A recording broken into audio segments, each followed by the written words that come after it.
জান্নাতের পরিবার কারা, জাহান্নামের পরিবার কারা? দয়ার নবী রাহমাতুল্লাহ আলামিন পবিত্র হাদিসের মধ্যে তিনি বলে দিয়েছেন যে জান্নাতের পরিবার হলো, বুখারী শরীফের 6071 নম্বর হাদিস, আলা উখবিরুকুম বিআহলিল জান্নাহ কুল্লু যায়িফিন মুতাযায়িফিন লাউ আকসামা আলাল্লাহি লা আবাররা।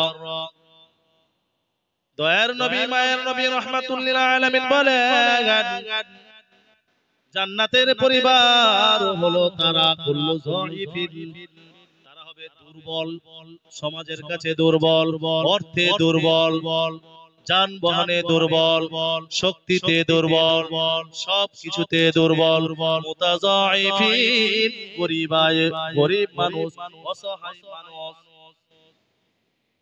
লাউ আকসামা আলাল্লাহি লা বাররা, তারা যখন কোন জিনিস ওয়াদা করে, গরীব মানুষ যখন দেখবেন কোন ব্যক্তি যখন দান, মাদ্রাসার গাড়িগুলো ঢুকেছে অথবা কেউ দান সাদকা নিতে এসেছে, মাদ্রাসার ছেলেরা এসেছে, গরীব মানুষ ওয়াদা করলো বাবারা তোমরা আগের সপ্তাহে আসো, আমি তোমাদেরকে 500 টাকা দেব।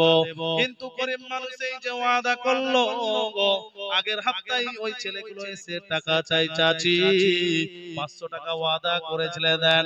আল্লাহ পাক বলেন তার দয়ার নবীর হাবিবকে জানিয়ে দেন, হে হাবিব তুমি বলে দাও।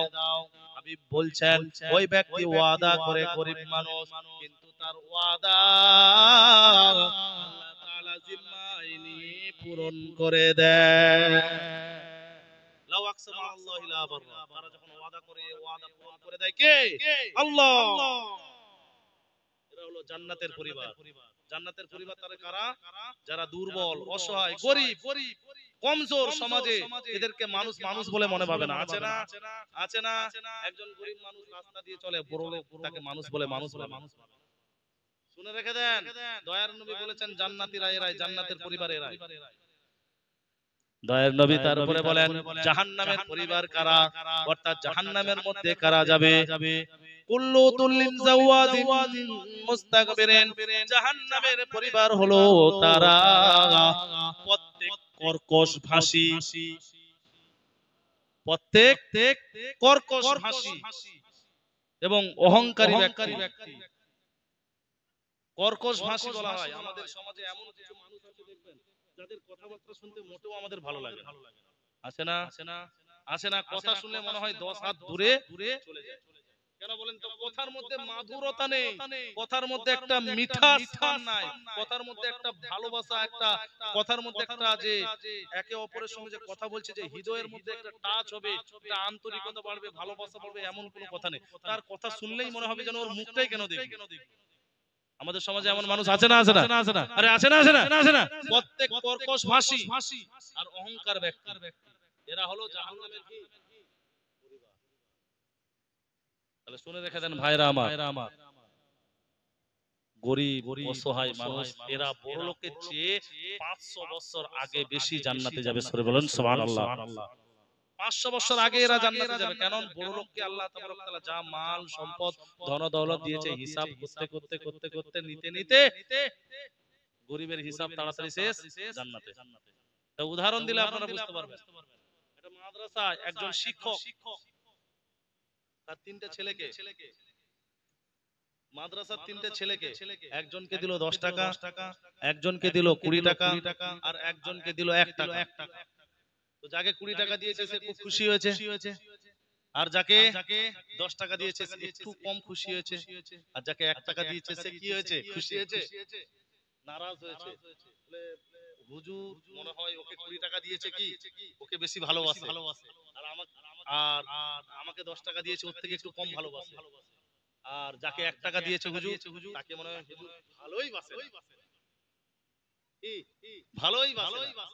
কিন্তু শিক্ষক বলে দিল যে আমি যে তোমাকে 20 টাকা দিলাম, এই 20 টাকার হিসাব কিন্তু তোমাকে, তুমি যেখানেই খরচ করো আমাকে এসে একদম সঠিক হিসাব দিতে হবে।